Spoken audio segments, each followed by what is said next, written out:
Bill Browder's advocacy of the Magnitsky Act poses a serious threat to Russian President Vladimir Putin's foreign fortune.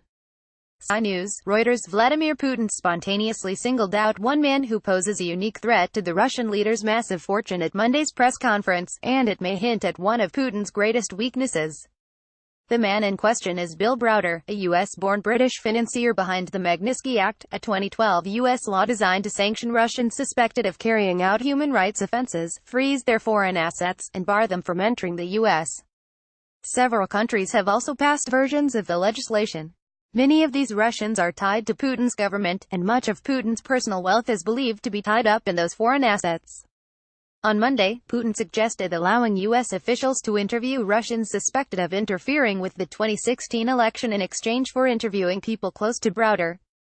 Chris McGrath, Getty Images. While standing alongside U.S. President Donald Trump, the Russian president told reporters, "We can meet you halfway. We can make another step.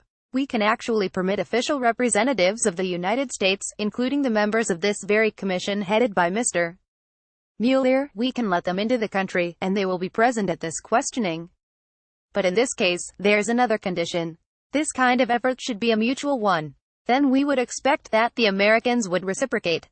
They would question officials, including the officers of law enforcement and intelligence service of the United States whom we believe have something to do with illegal actions on the territory of Russia. And we have to request the presence of our law enforcement. For instance, we can bring up Mr. Browder in this particular case. Business associates of Mr. Browder have earned over $1.5 billion in Russia. They never paid any taxes, neither in Russia nor in the United States, and yet the money escaped the country. They were transferred to the United States. They sent a huge amount of money, $400 million, as a contribution to the campaign of Hillary Clinton. Well, that's the personal case. It might have been legal, the contribution itself. But the way the money was earned was illegal. So we have a solid reason to believe that some intelligence officers accompanied and guided these transactions. So we have an interest of questioning them. That could be a first step. We can also extend it. Options abound. They all can be found in an appropriate legal framework. Browder.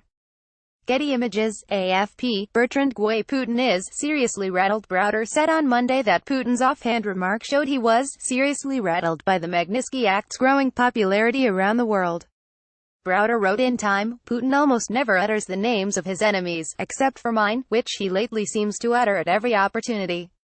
To my mind, this can only mean that he is seriously rattled." President Barack Obama signed the Magnitsky Act into law in 2012, and other countries, including the UK, Canada, Estonia, Latvia, and Lithuania, have similar versions. Britain amended its law in May, following the poisoning of the former Russian spy Sergei Skripal in southern England, to allow the government to impose sanctions on human rights violators. A 2017 version allowed the government only to freeze their assets.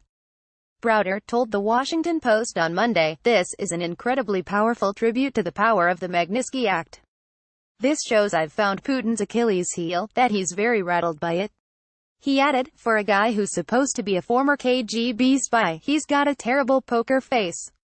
The act was named after Browder's lawyer, Sergei Magnitsky, who Browder says was put in pretrial detention, tortured, and killed in Russian custody in 2009 after uncovering a tax fraud scheme implicating high-level Kremlin officials and allies of Putin.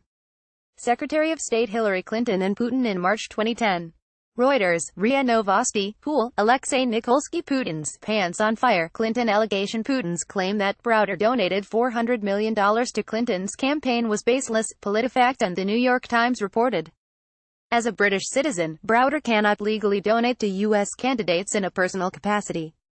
However, Ziff Brothers Investments, a New York-based investment firm Browder has worked with, previously donated to Democratic Party institutions, including Clinton's campaign, the Democratic National Committee, and the Clinton Foundation, but those sums totaled about $1.1 million, PolitiFact said. "The exaggeration is so great, we rate this claim pants on fire," the fact-checking site said. Browder, who was at one point Russia's largest foreign investor, was deported from Russia in 2005 after exposing corruption in the country. Russian authorities called him a threat to national security, and a Russian court last year sentenced Browder in absentia to 9 years in prison on charges of fraud and tax evasion. Moscow has issued at least 6 requests to Interpol to arrest and extradite him, Browder previously said, but the agency has routinely ignored them in the past. Browder was briefly detained in Spain in May on what he said was a Russian Interpol arrest warrant.